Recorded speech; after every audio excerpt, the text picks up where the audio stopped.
నమస్తే. నేను మీ అశ్విని కుమార్.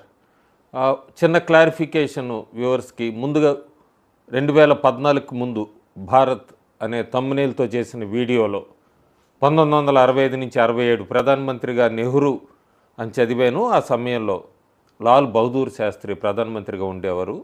నెహ్రూ ప్రధానమంత్రిగా ఉన్న సమయం నుంచే ఆ గోధుమలకి సంబంధించిన సంక్షోభం నడిచింది. సో, అప్పుడు నెహ్రూ ప్రధానమంత్రి కాదు. 65 నుంచి 67 లాల్ బహదూర్ శాస్త్రి. ఈశ్వర్ అనే ఆయన కామెంట్స్‌లో రెక్టిఫై చేశారు. Thank you. ఇంకా భారతదేశంలో ఎండలు పెరుగుతున్న ఎండలతో పాటు ఎలక్షన్ ఫీవర్ 5 రాష్ట్రాలకి సంబంధించి ఎన్నికల సంఘం షెడ్యూల్ ప్రకటించింది. అస్సాము ఒకటే ఫేసు 9 ఏప్రిల్ 9, అట్లాగే కేరళ ఒకే ఫేస్లో ఎన్నికలకు వెళ్ళబోతోంది ఏప్రిల్ 9వ తారీఖు. పుదుచ్చేరి ఒకటే phase single phase April 9. Tamil Nadu ఒకటే ఫేజ్ 23 ఏప్రిల్.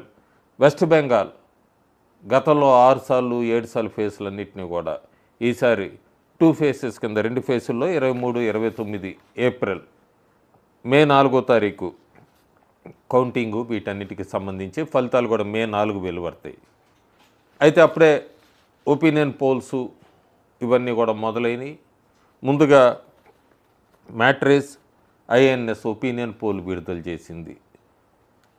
ఈ 4 రాష్ట్రాలకు సంబంధించి ఇది డిస్క్లైమర్ ఏంటంటే ఇది నా సర్వే కాదు, ఐఎన్ఎస్ మ్యాట్రేస్.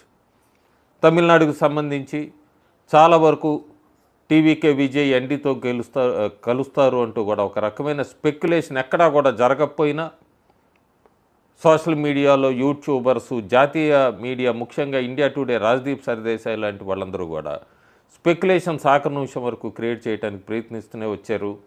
కొంతమంది Andhra Pradesh deputy chief minister Pawan Kalyan ఆయన మధ్యవర్తిత్వం విజయ్తో మాట్లాడారు ఎన్డీఏలో అంటూ కూడా అత్యుత్సాహం చూపించారు. పవన్ కళ్యాణ్ చాలా క్లియర్గా ఆయన స్టేట్మెంట్ ఇచ్చాడు, ఎక్కడా కూడా నేను ఆ ప్రయత్నాలు చేయలేదు, ఇవంతా కూడా పుకార్లే అని. అలా నడుస్తున్న వేళ ఈ ఐఎన్ఎస్ మ్యాట్రేస్ సర్వే ఒపీనియన్ పోల్ 1 అని రిలీజ్ చేసింది. ఎన్డీఏకి 114 నుంచి 127 స్థానాలు గెలుచుకోవచ్చని, డిఎంకే 104 నుంచి 114 స్థానాలు గెలుచుకోవచ్చని, టీవీకే విజయ్ పార్టీ 6 నుంచి 12 స్థానాలు గెలుచుకోవచ్చు అన్నది వాళ్ళు ఇస్తున్న సర్వే.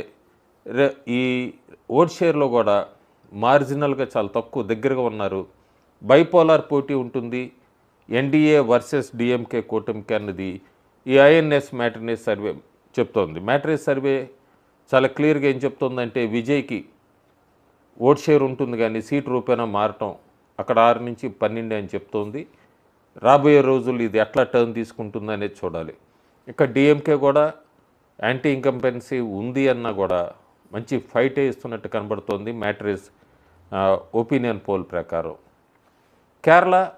కేరళ నా పాత వీడియోస్ చూడొచ్చు. ఒకటి ఎక్కువ సర్వేస్ అన్నీ కూడా యూడిఎఫ్ కాంగ్రెస్ కూటమి గెలుస్తుందని చెప్పిన నా దానిలో చాలా క్లియర్గా చెప్పాను. కేరళలో బీజేపీ ఎదుగుతోంది. బీజేపీ ఓట్ షేరు, బీజేపీ ఎవరు ఓట్లు ఎక్కువ చీల్చుకుంటుందనే దాని మీద కేరళ ఫలితాలు ఖచ్చితంగా రిజల్ట్స్ ఉంటాయన్నది. మ్యాట్రేస్ సర్వే అయితే మళ్ళీ కేరళలో లెఫ్ట్ డెమోక్రటిక్ ఫ్రంట్ ఎల్డీఎఫ్ఏ విజయన్, సీఎం పినరయి విజయన్ మళ్ళీ గెలుస్తాడు, ఎల్డీఎఫ్ గెలుస్తుంది అని చెప్తుంది ఒపీనియన్ పోలు. ఎల్డీఎఫ్ 61 నుంచి 71, యూడీఎఫ్ 58 నుంచి 69, బీజేపీకి 2 స్థానాలు ఇస్తుంది.